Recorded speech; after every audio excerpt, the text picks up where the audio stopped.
Blog Talk Radio. This is Bible Chat Central.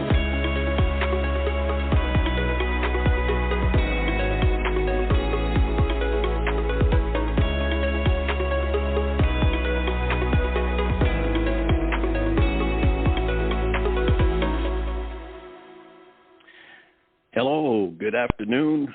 Welcome to Bible Chat Central. I'm E. Lawrence Williams, and I am in the studio with my daughter, Catherine Harmon, who is the architect of this particular format. And with that being said, I would like to see if she's coming to the studio yet. Yes, I am here. Happy Sunday. How are you, Dad? I'm doing pretty good. It's been a good day today, a good day of worship, and I didn't get a chance to take a nap today, but I'm still feeling pretty good. I know, neither did I. I was so busy with Jayla. We had we were in Dallas this weekend, so I had a combination of visiting friends and making sure that Jayla had everything that she needs. But yeah, I'm tired too. So, but I didn't get a nap because I had other stuff that I had to do today. But you know what? It's a blessing to be here and alive. So yeah, this is a change. This is a change for the day. I've been looking forward to this all week long. Mm-hmm. Yes. Hello, yeah, everyone. So. Dave is up. Hey, Dave, how you doing? How are you? Doing well. Doing well. Have a great weekend. That's good to yeah. hear. Awesome. Perfect. So, anything fun? I have a garden on my deck. Oh, yeah? A garden, yeah. I'm planting a garden, so growing some veggies. I need to eat more veggies, so. Oh. Well, that's why not awesome. plant some? Yeah. Definitely. What are you growing? Corn, green beans, tomatoes, cucumbers, potatoes. Man. Make a good salad. Yeah, make a good salad. I Exactly. love it. That is awesome. Well, I hate to admit this, but I take about 8 capsules of Balance of Nature every day. See, that's I'm pretty good. I get my fruits and vegetables like that. Okay. Nothing wrong with that. Yeah. All right. Well, let's see. Welcome to Bible Chat Central, listeners. We want to thank you for tuning in and following along with us. We are doing what we do every week, which is continuing to read the Bible chapter by chapter from Genesis until we reach the book of Revelations, God willing. We hope that these discussions we have are encouraging for you to read yourself, because there are so many things that we overlook because we only get, bits and pieces. We read the book segmentally or without any kind of connectivity. So, reading chapter by chapter, we can all kind of get a bigger perspective of truth and wisdom to see who God really is. So we hope you're following along.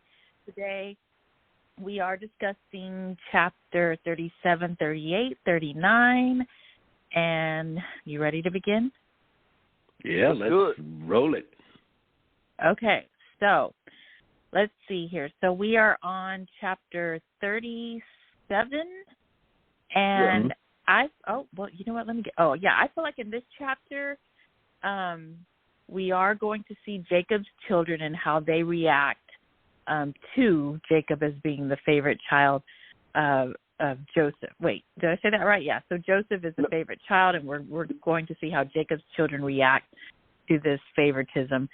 And I don't know, I kind of feel like this chapter was a chapter that kind of parallels with Jesus' life. So let's get into it. So here we see that Jacob dwells in Canaan. Joseph is now, his son is now 17 years old. And Genesis 37:2, we're going to go ahead and read.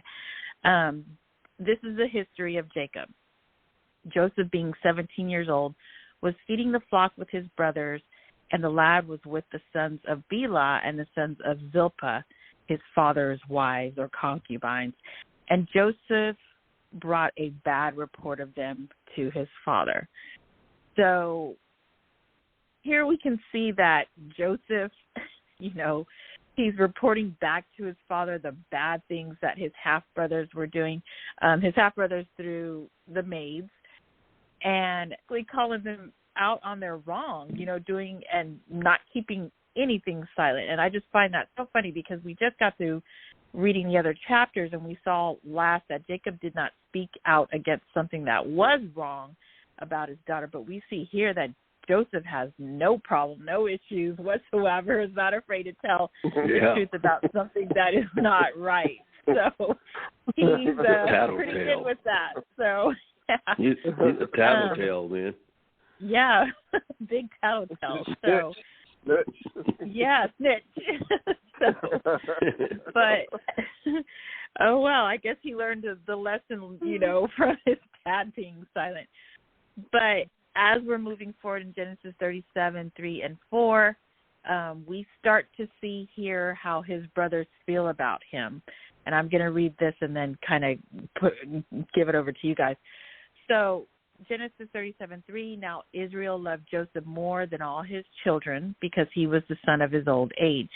Also, he made him a tunic of many colors.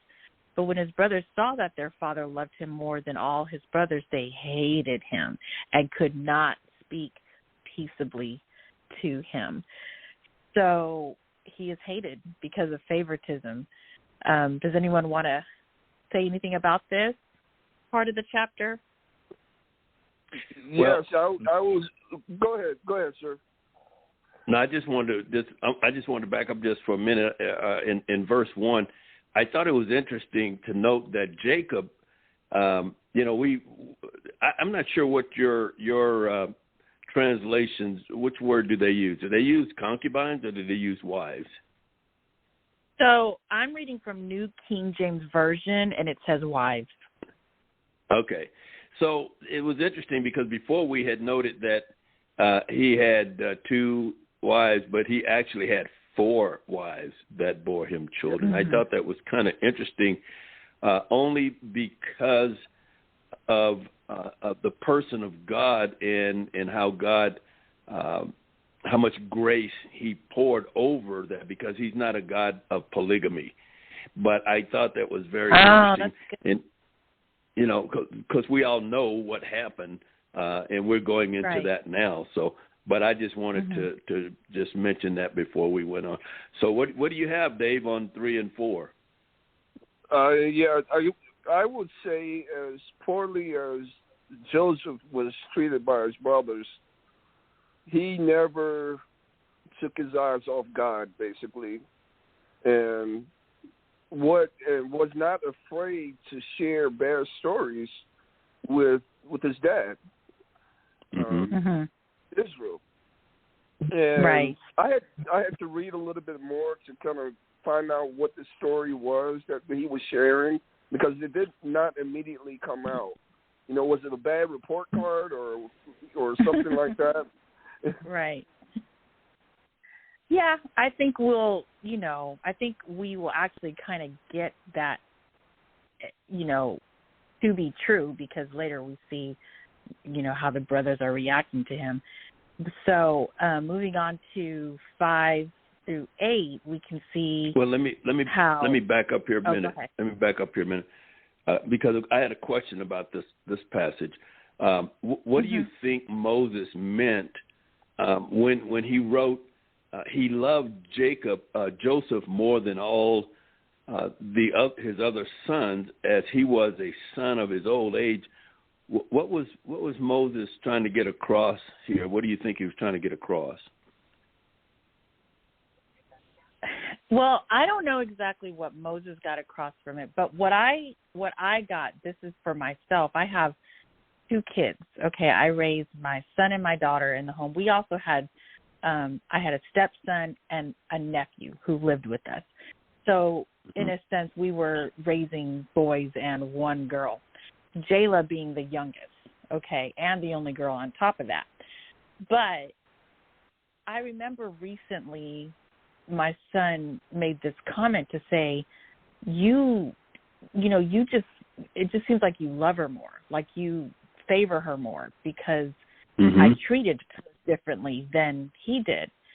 And I was trying to bring it across to him to say, for some reason, as you get older, you just have more grace. And I was like, but don't get me wrong. Yes, I have more grace for her. And, and it may appear to you that I love her more, but I don't, because I'm showing you the same extension of grace that I'm showing for her because, I hate my oldest son.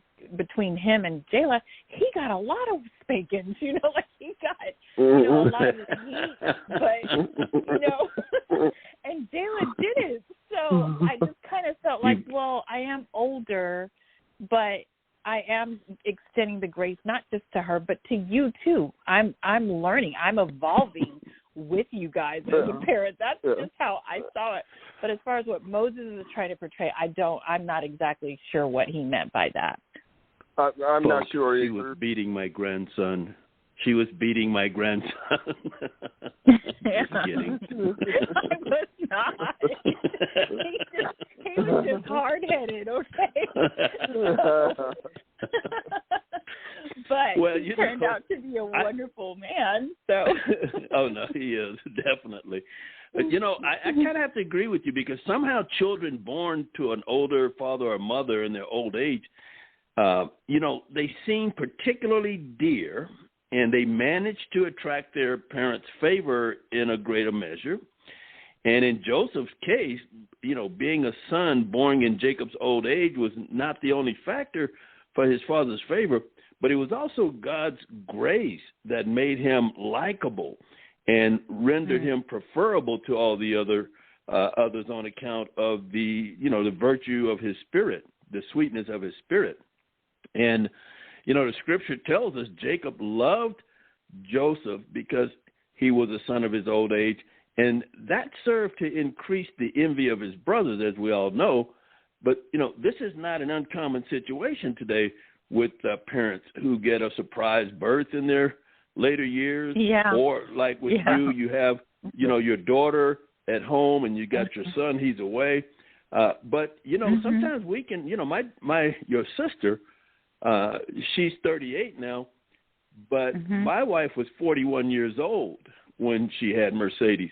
And so, I tend to coddle and I tend to pay off the bills over and over, the credit card over and over again. I really don't think nothing of it, but the fact that she's here with us, she's a big help, but we just that's the favor. I mean, between the 8 kids that we have, she's the closest to us because she's actually the only one that we've actually, interacted with the most, from the time she was born. But what I try not to do is to fail to perceive the spiritual sense of why we have her. And I'm not sure that Jacob could perceive that or not, but, Joseph was born in his old age, and let's not forget, there's still one more behind him. That's true. Yeah, that is true. Yeah. So that's good. Did you want to add anything to that, Dave? No, good discussions. Okay. So do we want to go ahead and move on to 5 through 8? Absolutely. Okay. So in the verses 5 through 8, we can see how he is hated even more. In addition to him getting the tunic and being a favorite child, we see how he's hated more because of this dream he has where he shares with his brother. And I think I'm just going to go ahead and read it. It's a lot, but I'm going to read it. So go ahead.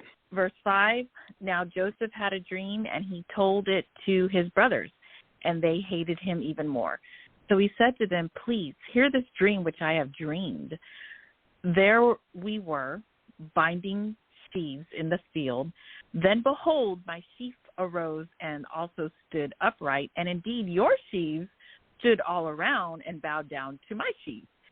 And his brothers said to him, shall you indeed reign over us, or shall you indeed have dominion over us? So they hated him even more for his dreams and for his words. And, now people can take this as this little boy boasting about how he is going to be ruler over them and see the offense that can be taken. I mean, of course it is no wonder why his brothers hate him, because they're probably like, who does he think he is, and, to give us a dream, that's insinuating he's going to be ruler. But there is a bigger picture or a bigger message here. And what I got out of it, that this is where I feel like we see a glimpse of how Jesus was treated in the New Testament. He was the begotten Son of God, and he knows the offensiveness that took place because of who he was and what was revealed about him. John 1:11 says he came to his own, which is the Jews, and his own did not receive him. So the Jews did not receive him, and they rejected him. Joseph is revealing a dream about himself, and his brothers reject it, and they hate him for it. So does anyone want to say anything about that? Yeah, I felt that Joseph, in relaying this dream to his brothers, I thought it was mighty bold of him to do that, knowing how much his brothers hated him. And it was from Scripture, there was no hesitation in not only sharing this dream, but the second dream. I would say he lacked tact in being able to share his dream with his brothers, and that's why they hated him even more. Yeah, but I don't know. Go ahead, Dad. No, go ahead. I was just going to ask, is this including verse 10? No, so let me go ahead and read that too. So actually, verse 9, then like Dave just said, he dreamed still another dream and told it to his brothers and said, look, I have a dream, another dream, and this time the sun, the moon, and the 11 stars bowed down to me. So he told it to his father and his brothers. This is verse 10. And his father rebuked him and said to him, what is this dream that you have dreamed? Shall your mother and I and your brothers indeed come to bow down to the earth before you? And his brothers envied him, but his father kept the matter in mind. So what did you want to say about that, Dad? I was just wondering, I mean, as David said, he boldly and, unabashedly told them about his dream. Now, I'm wondering, if he really knew, if he knew what he was saying was going to bother them. The reason I ask that is because when I was in the first grade, we lived in the projects, and I would get up, I was in the first grade, I'd get up early in the morning and walk to school. And I remember shouting for some of my friends that I was going to walk to school with to come out so we can go. And I must have used some profanity because there was a woman at the bus stop and she rebuked me for it. I'll never forget that as long as I live, telling me that the words that I said was horrible. Now, I know where I picked them up from. I picked them up from, things that were going on in my mother's house at that time. Right. And so I just yelled out. I mean, I used some very profane language, and I didn't realize that it was bad words. And what I said, I didn't think would bother anybody. So I'm wondering if it was possible that, Joseph is sharing his dream. Hey, this is what I dreamed, and he innocently tells them the dream. And, they pick up on it, right away. And, for them, his brothers, he's adding insult to injury. Now, I'm not saying that is the case, but sometimes kids find themselves in a place where they're saying things and not realizing what they're saying is being offensive to other people. I kind of think Joseph was in that position, but then maybe not. I'm just throwing that out there for thought for, any of those who are listening, who may have experienced people getting angry at them for something that they said that they didn't really know was wrong. Yeah. Yeah. And I kind of had that same feeling, just not in a sense, because, you got to keep in mind, he is 17 years old, okay, not a little kid. And as little kids, yes, we do tend to say that, they do tend to say, and my mom has a story that apparently I picked up a cuss word or two that I repeated as a baby. So, but not knowing, but at 17, he's 17 years old. And I think just in this time period of being in our teenage years, our young adult years, we do go through this seeking season, right? Where we're questioning everything. We're questioning life. We're questioning things we see or things we feel, And when we're sharing things, it really is because of a seeking moment. So for him, it's a weird dream. It's, like, what is this? Like, I felt like he was only trying to express it in a way. So, you know what? I don't really know what this dream means, but maybe one of y'all can help me with this. Maybe one of y'all can help me interpret it, because I'm not really sure. It was very vivid. And so, I do think it wasn't, it was innocent. It wasn't, these are his brothers. Like, you should be able to go to your brothers and talk about your dreams that you've had or anything, stories or, whatever. You should be able to be that way. But, of course, with his brothers already hating him, it just kind of magnified he it poured in a way. gasoline on the fire. Yeah, exactly. And he didn't realize it. So, I would have to agree with you on that. I think Jacob, by his rebuke, rebuking Joseph, I think Jacob is kind of like saying, wait a minute, boy, who is before whom here? I begat you. And it just didn't sit well with him. We see Joseph as a type of Christ as this dream begins to take shape. But Jacob's rebuke also revealed the hardness of the heart of Israel. And, Christ came through the flesh of Israel, and to this day, the Israel, the nation, does not believe that Christ is the God who visited them, and they refuse to bow down to him. And, you can sense this thing with his family, his brothers and his fathers, bowing down to you. Right. But, Isaiah 45:23 says, I have sworn by myself, the word has gone forth from my mouth in righteousness and will not turn back, that to me every knee will bow, every tongue will swear allegiance.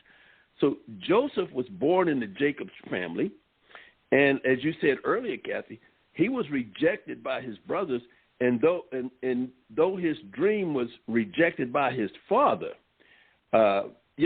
his father's love was steadfast. Jesus was born into the nation of the Jews, as you said, but the Jews rejected him too. So even though Jacob questioned Joseph's dream, his paternal love for his son stood firm. And though Jesus was made sin for us, God's love stood firm for him. And that's good for us.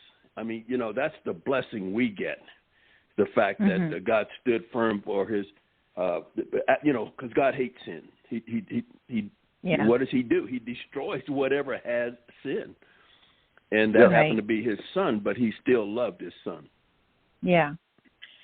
Yeah, and I think, just where it says, like in verse 11, and his brothers envy him, but his father kept the matter in mind. So that says to me that, his father rebuked him about the dream, but he's also curious of what is the meaning of this dream. Sure. I think that he was still curious. What's that? Mm-hmm. Yeah, no, you're right. And remember who else did the same thing? Mary, the mother of Jesus, did the same thing. She pondered these things in her heart. She treasured those things in her heart. Same thing. Yeah. That's right. I think he was pondering those things in his heart because he knows that God has to fulfill his promise. That's right. And is probably wondering if it will be through Joseph. So that's why he had to keep that in mind. Anything else? Yeah, I agree. Yeah. Did you want to say anything, Dave, about it? Yeah, yes. I wonder though, in reading these verses surrounding these dreams, the first dream and then the second dream, Joseph being 17 years old, I wonder if he knew a little bit about what the meaning was within those dreams, although it does not say it in Scripture. And I'm wondering, as a 17-year-old, and how badly his brothers picked on him, knowing exactly what these dreams were about, that one day, yes, all of you will bow to me. Right. Yeah, it kind of makes you wonder, if he knew that his brothers hated him or disliked him, was he was he making it known to them? Look, one day I'm going to be over you. Yeah. Yeah. So, yeah, we don't know. So, we could. That's a good question. That's a good question. The question that comes to my mind is, what makes us come to reality? What makes us come to reason? What makes us remember? And I think we'll see later, those questions will be answered later. That question that you're asking, David, I think we'll see the answer to that in the next couple of chapters. Okay, great. Yeah. All right. Well, in moving forward in Genesis 12 through 17, the brothers are out feeding the flock in Shechem, and Joseph questions their whereabouts and sends Joseph to go find them. Joseph searches for them in Shechem, but they are nowhere to be found. So he comes across some man. Did you want to say something about this, the Shechem? No, not that particular verse, but it's just kind of funny the way that whole thing is written. Yeah. So, well, let's discuss some of the things that you're finding funny as well. But they are nowhere to be found, as I said. So he comes across some man in the field, and the man asks him, "What is he looking for? What are you looking for, Joseph?" And Joseph says, "His brothers," and asks him to tell him where, he could find them. The man says they are in Dothan. So Joseph catches up with them in Dothan, and his brothers see him afar on his way to them. Do you want to say anything before I finish this part of the story? No, go ahead. Let's finish that, and then we'll get into it. Okay, so of course they already know what is going to happen. And that is, Joseph will probably report back to his father and be like, look, they're not in Shechem. They are in Dothan where they're not supposed to be. So in addition to them already hating him, they are, looking at this as an opportunity to keep, number one, his mouth shut, but just in such a drastic way, because they're also wanting to kill him from his dreams. So his brothers begin this plot to try and kill him, and they want to throw him in a pit so that they can tell Jacob that he was devoured by the wild animals. Yeah, I think what this reminds me of, the one verse that stuck out to me was verse 15. A man found him, and behold, he was wandering in the field, and the man asked him, "What are you looking for?" This is a picture of Jesus looking for those sheep who have gone astray. And he has to look for us because we're not where we're supposed to be. So we're out in the world somewhere doing our thing.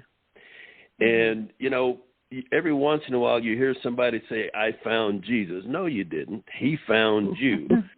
And this is Joseph as a type of Christ looking for some guys who were lost, gone astray, or they were in a place where they shouldn't be. And that's how we're found. We're found in a place that we shouldn't be. So God has to bring us home, So I found that very interesting. Yeah, but you know what else I got out of that too? Because there would be times when Jesus would ask people, "What do you want?" Like make it clear, what do you want? And I found that to be enlightening to me as well, because whatever we're seeking or whatever we want, if we want healing, if we want to be blessed in some kind of way, whether it's finances or our children or whatever, sometimes God is really just like, what do you want? What are you seeking? Because whatever you're seeking, I'm right here. I have it for you. So I got that. Yeah, that's a good well. point. Yeah, that's a good point, because that reminds me of blind Bartimaeus.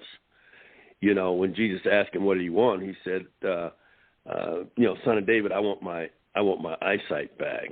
And so, yes, Jesus is this does propose a type here, because he asked a lot of questions, and he does ask, what do you want? What can I do for you? That's Jesus, and I see that here, which as you're bringing that out. That's excellent.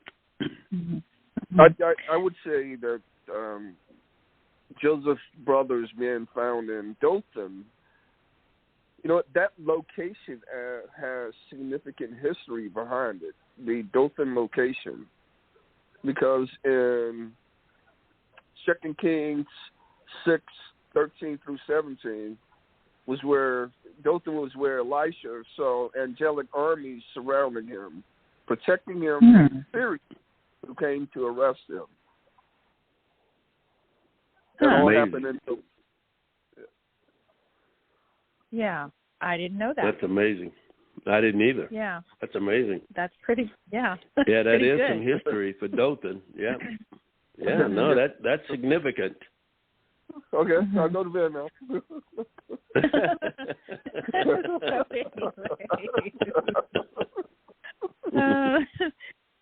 All right. So, as they're trying to plot this thing, now Reuben over here says Reuben is the first child that was born to Leah. And this, starting in verse 21, he's like, no, let's not kill him. Let's just throw him in the pit of wilderness. I wanted to, did anyone get anything out of that where he's like, telling them, no, we're not going to kill him. We're going to throw him in the pit of wilderness. Did that stand out to anybody? Well, I don't know. The thing that I saw here was, the fact that Reuben and Judah, they were the only two who respected the brotherhood, by standing up for Joseph to spare his life. I noted that Judah, he received the preference by his father's blessing later on as we get through here, and he's referred to as a lion's whelp, and that is a title that is appropriate to Christ alone. But that's kind of what I got out of that those two played a significant role in the trajectory, for lack of a better word, in the trajectory of Joseph's future. Mm-hmm. Well, I was just wondering, because going back to what Dave said earlier, where he just kind of questioned, did Joseph know what he was, talking about when he shared his dreams? Because it could, as we were discussing, it could go both ways. It could have been innocent, right? But it could have also been like, you wait and see, like ghosting, as some people do. Yeah, it could have been. So that's right. When Reuben says, let's throw him in the pit of wilderness, well, what happens when we are in the wilderness? It is that time when we are really getting, when we're in the wilderness, we have all examples of people who've been in the wilderness, including Jesus, Yeah. And when we're in that wilderness, that's that season where we're reflecting and hearing from God, searching and receiving, everything's being downloaded in the wilderness where we're at, and we're just in this place of really relying and trusting on God to help us get through the wilderness. And we know at the end of the wilderness, there's hope and there's the light. So I just kind of very wondered good if point. Yeah, but yeah. but do you think though that was the brother's motivation though of having Joseph connect more with God by throwing him in this wilderness? I took it as him throwing him there, but basically, make him be quiet. It removes him from everything. He stops having these dreams basically, and then coming back and telling us. Yeah, something like that. Yeah, I think both of you are hitting on something here, and it does go back to Dave's question, and the questions I was raising is, what are the things or the circumstances that would cause us to remember or believe or endure whatever the situation that we're facing? And throwing him into this pit, that is something that can really, you're thrown into a hole that's in the desert, no water in the thing. Right. I live in the desert, and in the summertime, if you don't have air conditioning, you may as well be living in a hole in the ground and have a stroke. It's enough heat to make you wonder about your own sanity of not having an air conditioning in your house. And so I think that perhaps Joseph was in that hole, and a lot of things started coming back to him, like those dreams. And I believe at that point he began to see what was starting to happen or was going to happen, because it only gets worse from that point on, from the hole. Exactly. So, But I think you're hitting on something here.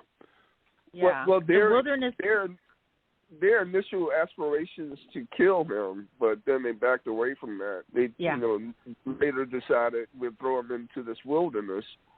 Well, the sin was already committed, basically because it was in their heart before it was ever acted out of killing their brother.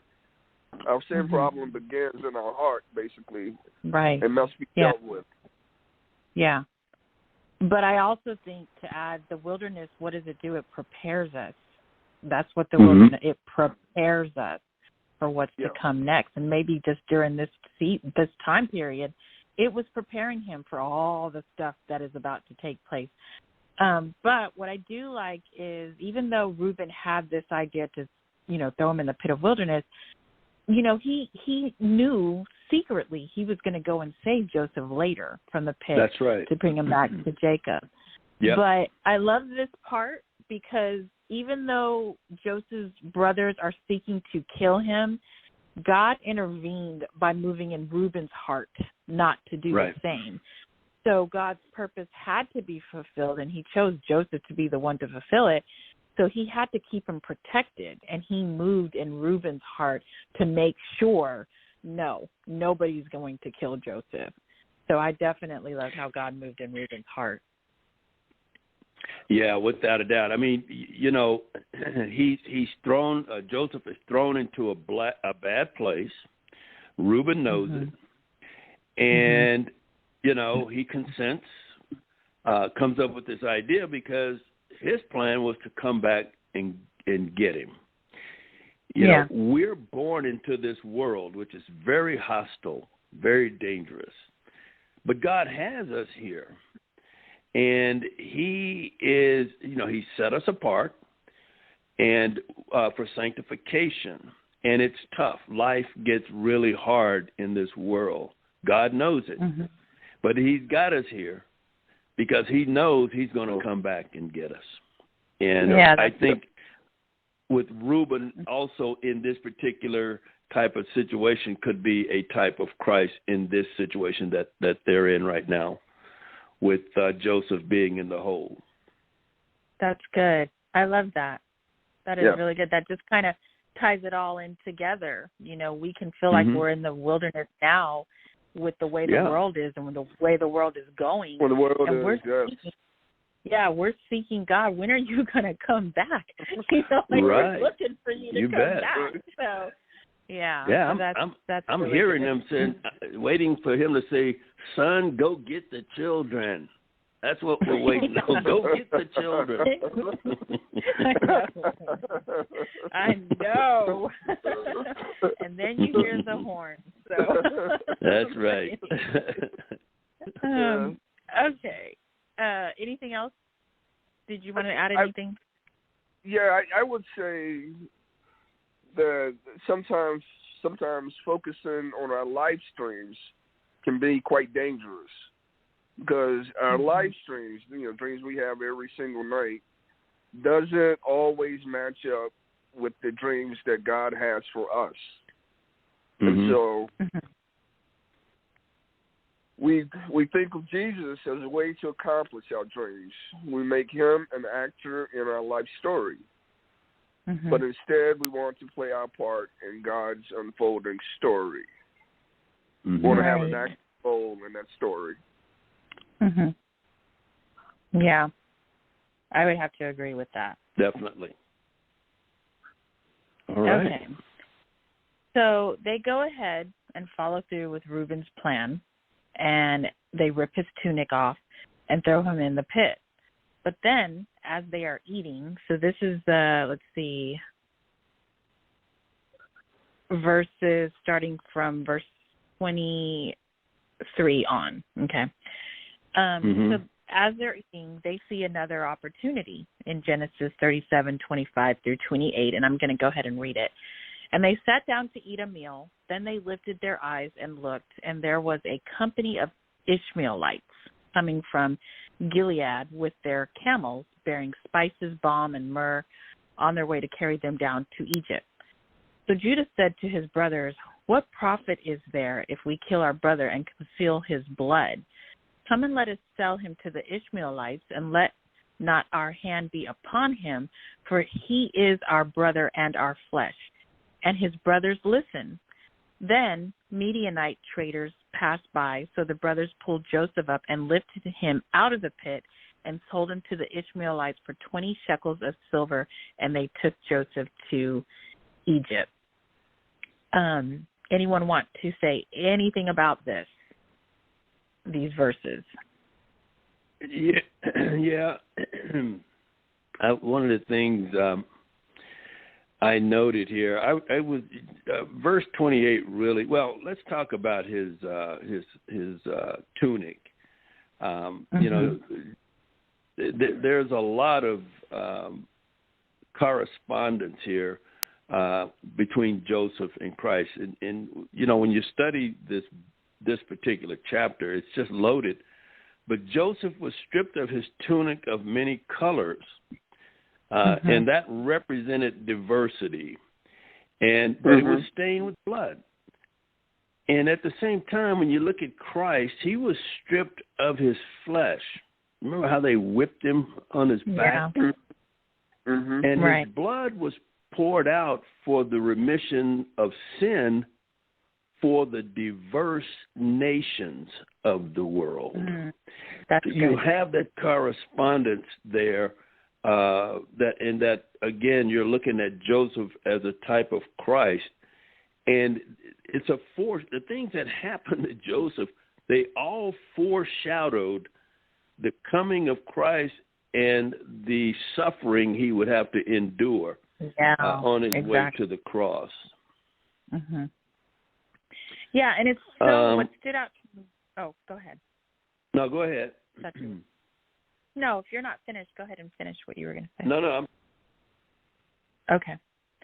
20 shekels. And it was very similar to Judas selling Jesus for 30 shekels. And here you see that they are just really trying to get rid of him, but they do not want his death of blood to be from their hands. So they sell him and they leave it into someone else's hands.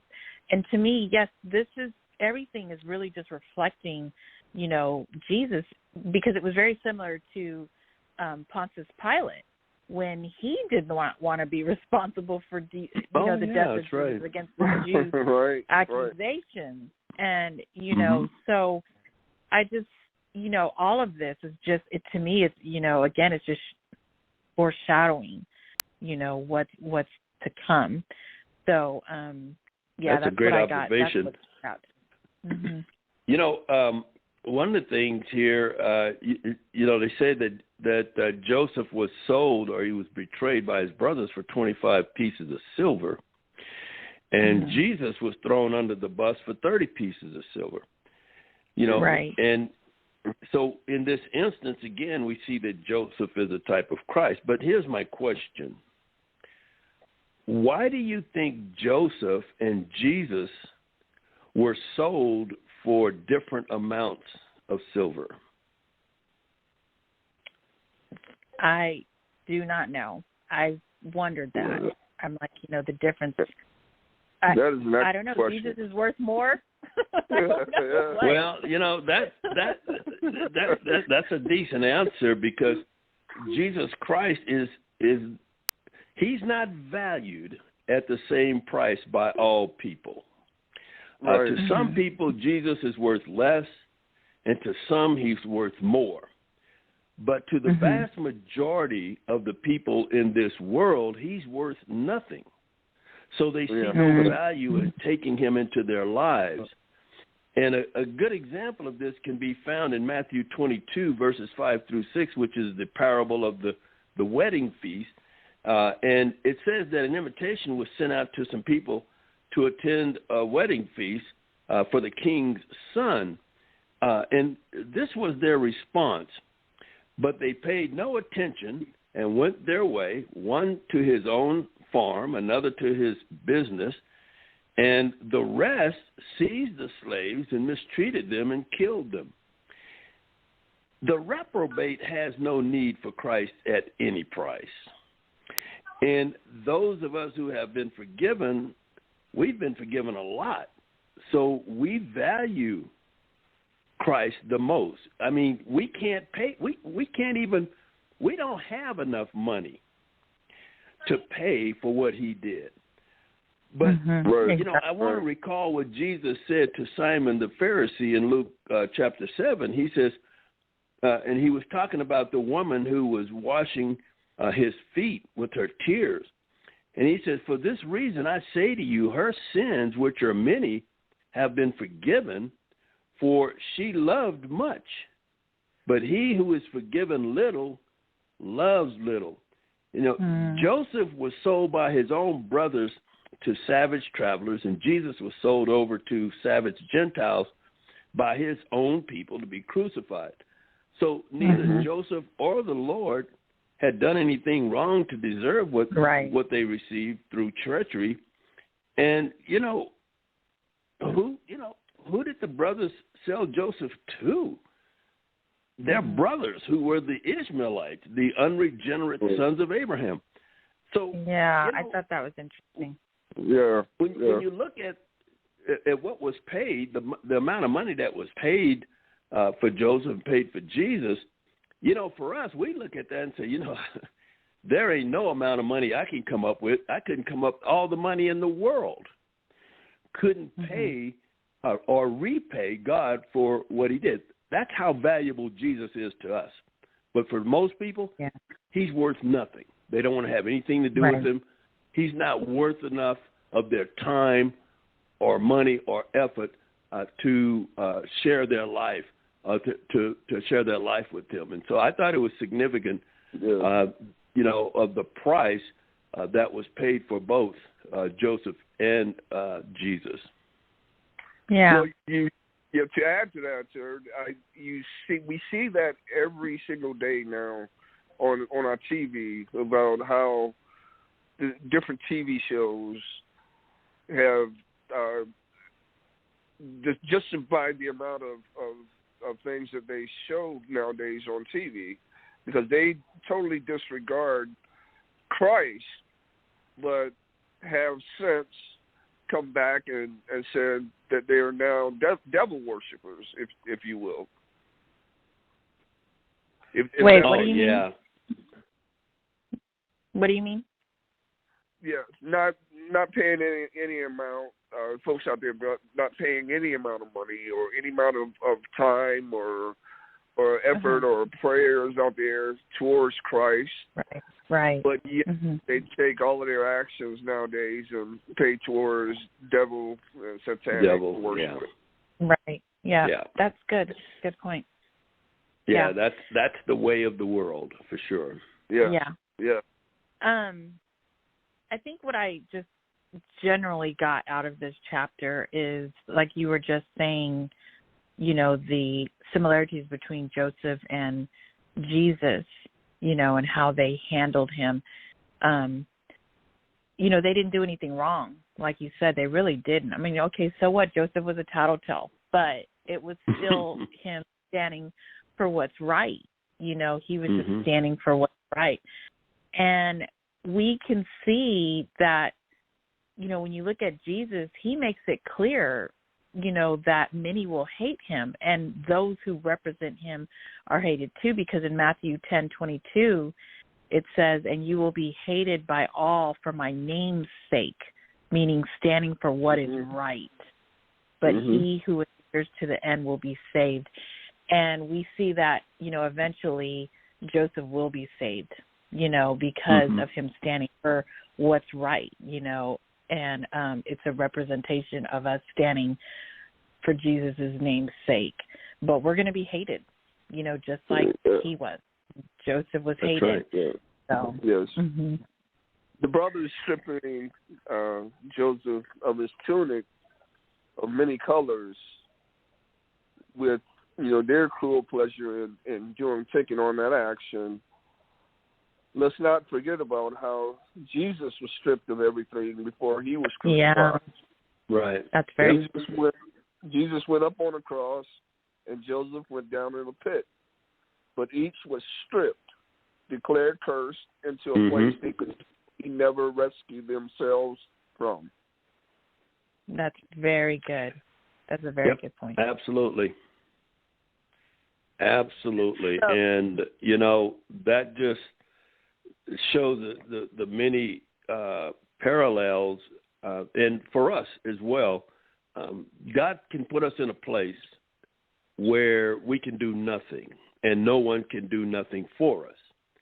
But that he's the only one who can do this. And so this is something that we're going to, what I really love about the life of Joseph. In fact, Joseph is one of my most favorite characters. I did a sermon on these chapters a couple of years ago, and I just love Joseph for what he went through, and I love how God just set him up, man, to be on top. And that's where we're going. We're going to the top.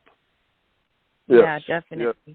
But it's also just a realization, when you look at Joseph's story, it's a realization of, you know, God just saying, I'm just God. You know, like, I think the world that we live in, we just forget who he is. He's God, you know, and we have some of just people in this world, they challenge that in a sense. You know, you've got all these different types of gospels. You know, you have the prosperity gospel, the manifestation gospel, the speak it and declare it gospel. You know, all these types of gospels that are doing what? They're taking place of who God is. God is God. He does what he pleases, when he pleases, how he pleases. But all these different gospels are trying to put us in control as if we are little gods. And God's like, you guys have forgotten, I'm God. I do everything and know everything. Yeah. So you're right. And, you know, God has warned us, in the scriptures, has warned us about the winds of doctrines. And so you not only have all of those type of gospels that you're talking about, and a lot of those things, what people have done, they've perverted the true gospel by adding those things to it. And so you now have the same thing going on with critical theory, critical race theory, critical justice, critical social justice, anti-racism. These are all philosophies of men. It's actually just Marxism dipped in new paint. And these are making their way into the church and being attached to the gospel and perverting it.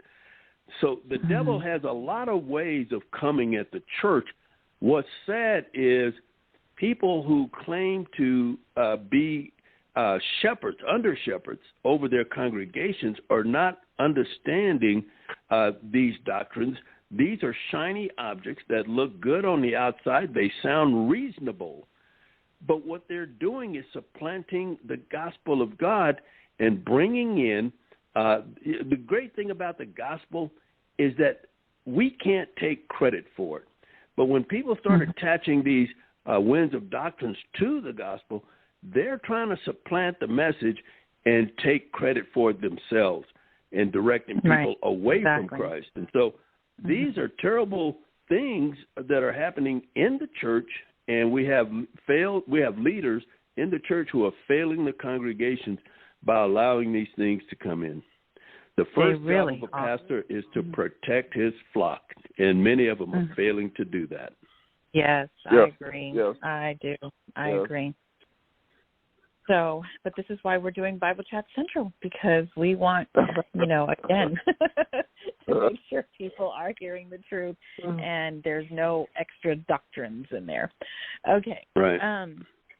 So we're coming up on an hour now, and we still have 2 more chapters to cover. So for the rest of this chapter, we can see Let's just that go on. Okay, so we're good. All right, so chapter 38. This chapter starts off with Judah, one of Jacob's sons, and he marries and lays with a Canaanite woman named Shua. They have 3 sons together, which is he's the firstborn, Onan, the second child, and then Shelah. Mm-hmm. I don't know how you pronounce it. But it says he was a Chezib, that the last child, Shelah, was a Chezib. What does that mean? Does anyone know? He was a what? Chezib. Chezib. Let me see. So it's verse, let me see. Verse... so I just kind of went over Genesis 38, 1 through 5. And so verse 5, it says, and she conceived yet again and bore a son and called his name Shelah. I don't know. It was at Chezib. Okay. At Chezib, Okay, right. I thought it said he was a Chezib. So that was my mistake. He was a Chezib. He was a Cheez-It. Okay, so they were at Cheez-It when he was born. There we go. Okay.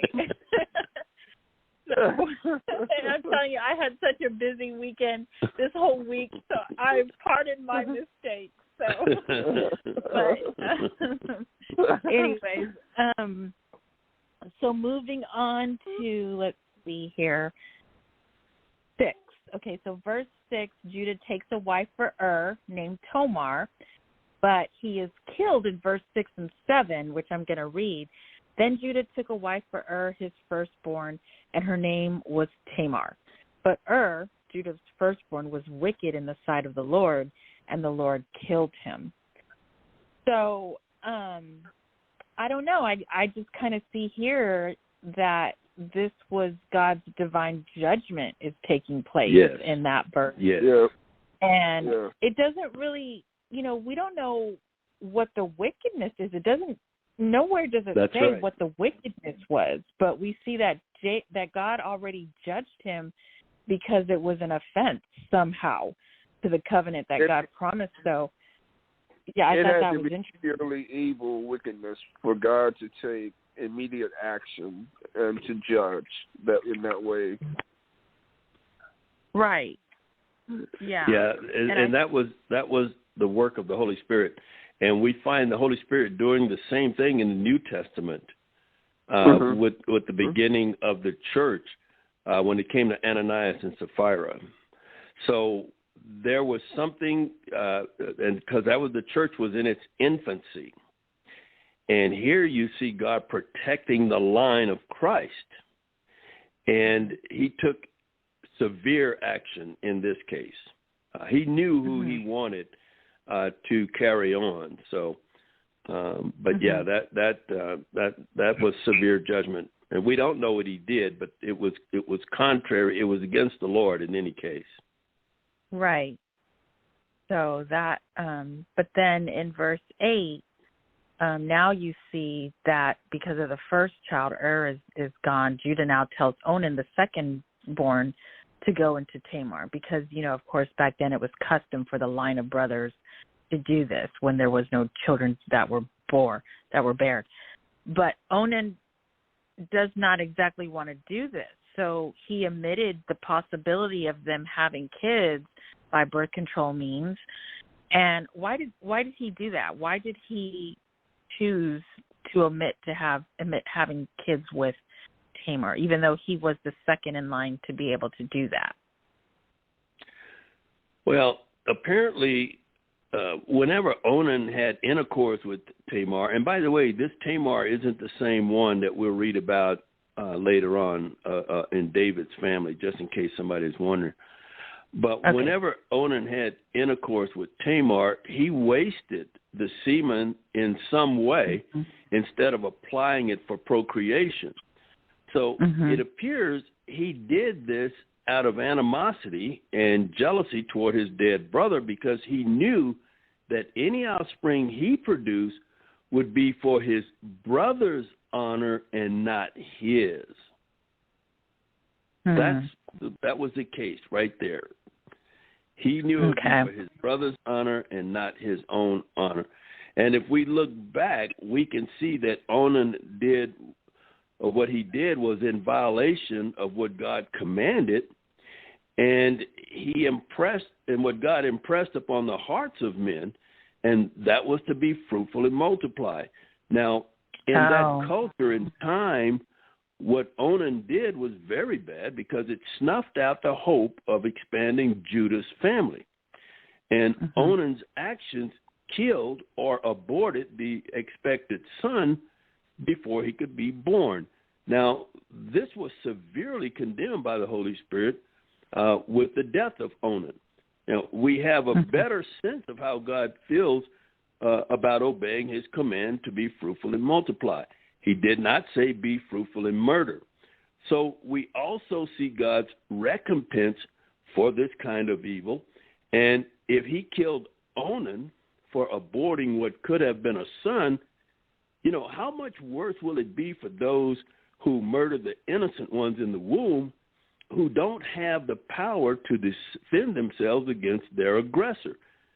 God will judge everyone involved in this kind of atrocity unless he intervenes in their life with the gift of salvation and forgiveness. That would be their only way out of being judged for what we call, abortion, or it's just murder. It's just outright murder. Murder.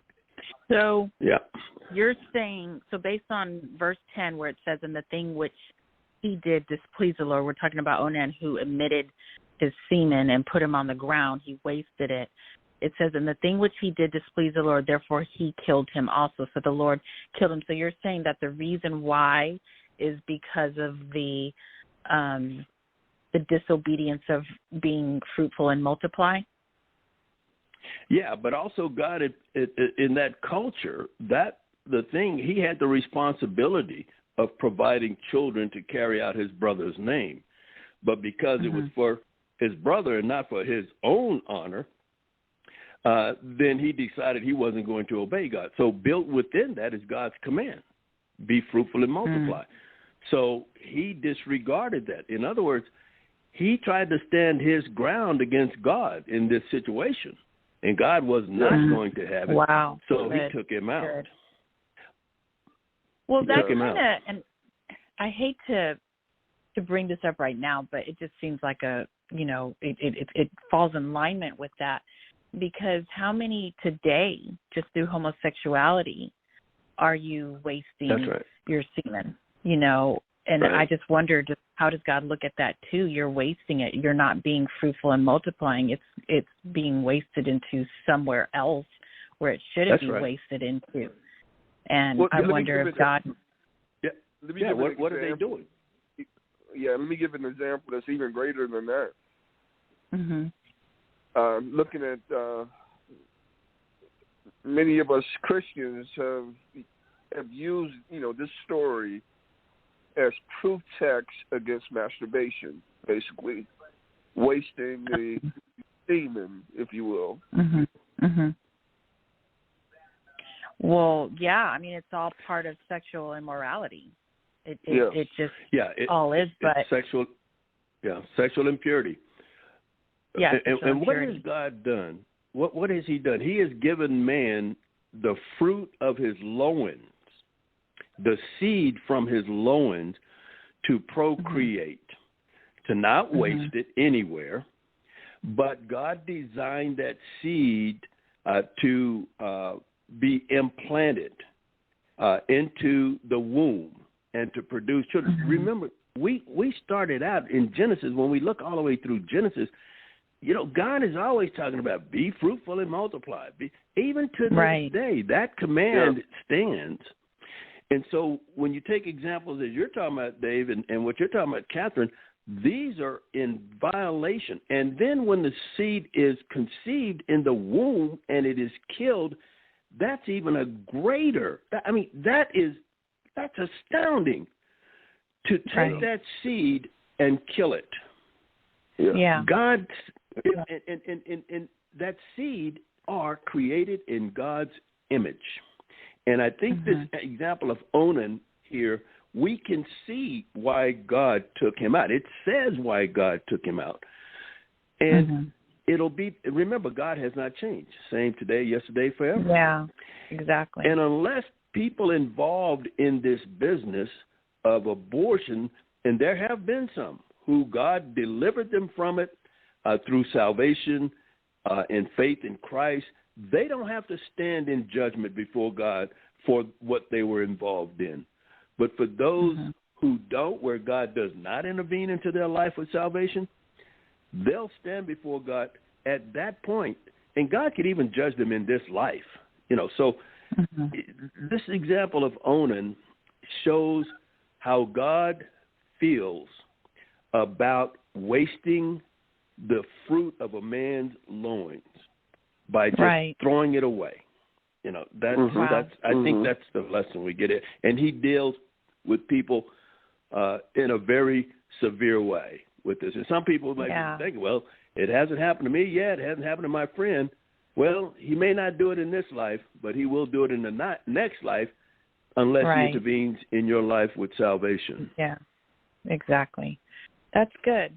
I didn't, because most people will look at abortion or killing a child just in a way, just through abortion. But we don't even look at it in a way that God sees it right now, in this verse to say, look, even just wasting your semen, you're killing my seed. You're killing the production. So that's good. You're violating his command to be fruitful and multiply. Very good. All right. Well, for the rest of the chapter, so now, the first son, the second son has been killed by God of his judgment. And now that leaves one son left to bear children with Tamar. And that, Judah tells Tamar to hang around until Shelah is grown enough, produce. However, in verses 12 through 16, we see that Judah's wife dies, and he grieves, and he's comforted, but he leaves to Timnah, and Tamar sees Shelah, which is the third born, but Shelah is not honoring her or wanting to be with her in that way. Hold on. Excuse me, there's a tickle in my throat. It was a cough. Thank you, though. So when Judah goes to Timnah, Tamar is told this, and she took this as an opportunity to deceive Judah by taking off her veil and displaying herself as a harlot.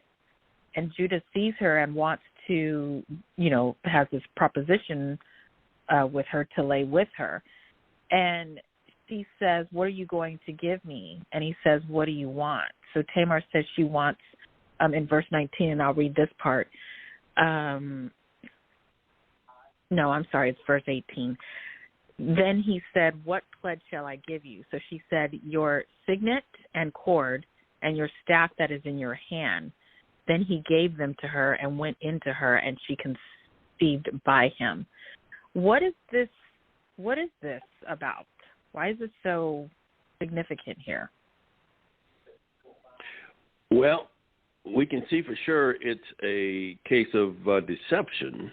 And the question I had was, was Tamar right in what she did? Again, we see someone taking things into their own hands to try and make things right through vengeance.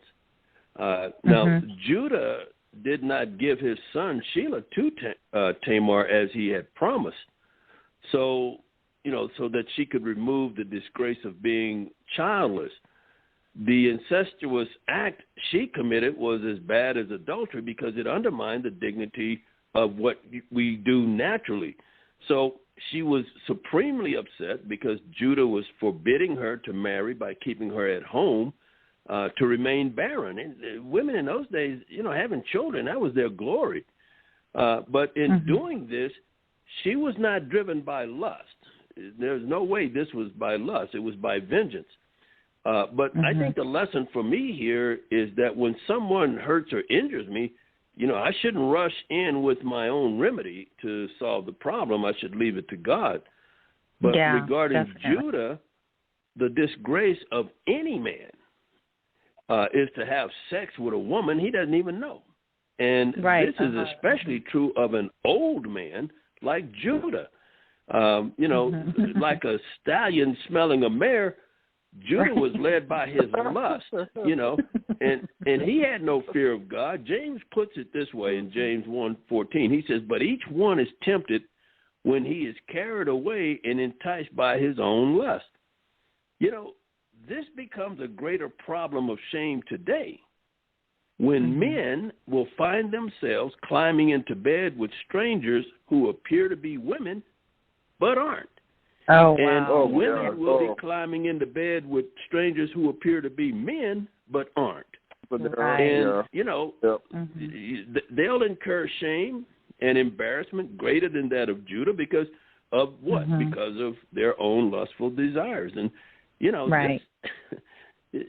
this fits squarely in today's world that we live in, the thing that's going on here. Right. Yeah, that is crazy. But I can also see that, too, deception, all together, not just the example that you use, but just even when we're dating and we believe the other person is a believer, because they show that they are, they tell that they are, and you believe it. You believe this person is a believer. And you wind up sleeping with them because you really believe this is a believer or whatever, but there's that deception. And later you find out, whether you're married or not, you find out, you know what? This person wasn't who I thought this person was. They're not a believer. Yeah. I thought this was a sheep. I thought it was a sheep. It's a snake. Yes, it's a snake. Exactly. So there's that deception. So, but yes, very good. So yes, out of this deceiving situation, they do have a set of twins, one named Perez and the other named Zerah. So I don't know if that's anything significant, but I think we should just go ahead and move on to the last chapter so we can close this out. Well, there is something significant here. We know that what quick? Yeah, we know that what Tamar did was atrocious, but it was by divine design, and God never wastes a single event when it comes to the good of his elect. And Luke says, the son of Amminadab, listen to this, Luke 3, the son of Amminadab, the son of Admin, the son of Ram, the son of Hezron, the son of Perez, the son of Judah. We see, what I just read to you was the was the genealogy of Jesus. We see Perez is in the line of Christ. And Perez means breach. And he burst forth into the line of Christ. Nothing more is said of Perez except that he was the great grandson of Abraham and that he had a son named Hezron. But he was in the line of Christ. From the Judah tribe. Tribe of Judah. Yep, the tribe of Judah. Yep. Wow, I didn't realize that. So, yes, that is very significant and important. So, thanks for pointing that out. All right, so chapter 39, the last chapter, this is the well-known chapter of what happens to Joseph as he is in the Potiphar's house. And I'm going to read it. So, number 1, now Joseph has been taken down to Egypt, and Potiphar, an officer of Pharaoh, captain of the guard, an Egyptian, brought him from the Ishmaelites who had taken him down there. The Lord was with Joseph, and he was a successful man, and he was in the house of his master, the Egyptian. And his master saw that the Lord was with him, and that the Lord made all he did to prosper in his hand. So Joseph found favor in his sight and served him. Then he made him overseer of his house, and all that he had he put under his authority. So it was from the time that he had made him overseer of his house and all that he had that the Lord blessed the Egyptian's house for Joseph's sake, and the blessing of the Lord was on all that he had in the house and in the field. I love that, it says that the Lord was with him. So even though he was captured and sold to Potiphar, God is still blessing him. He's just still in the midst of everything. And it's because of Joseph, that he's still finding favor even in this awful situation that he was put in that was not, by his choice. But God is still favoring him. God is still showing his grace and his mercy and his love and blessing for him. Excellent. And that's what Moses meant when he said the Lord was with Joseph. It means that grace from on high stood with him. That is, God was leveling out all of his difficulties. God arranged all of Joseph's affairs by making the traders more inclined to do good for him. The traders knew their own customers, which meant they knew the chief steward who would buy Joseph. And through that business transaction, Joseph would end up in the household of Potiphar. And from there, and through many trials, God would bring Joseph to the throne of Egypt's kingdom. And so let me ask you, why do you think God kept Joseph in slavery all those years? I think maybe to either shape, mold, prepare, humble him to be who he was going to eventually be, because all the bad situations that we go through, it really does put us in an humbling state. And at this point, we're so appreciative of everything that we, when we get to wherever it is that we need to, we honor it and take care of it differently than if we weren't humbled. You're spot on. You're spot on, because one of the ways of God is to not let his chosen ones escape dangers or preserve them from trials because of the purpose they serve, to give evidence of his grace and his glory. And you said it, the evidence of God's grace in Joseph's case, it was that God blessed the house of Potiphar and everything in it.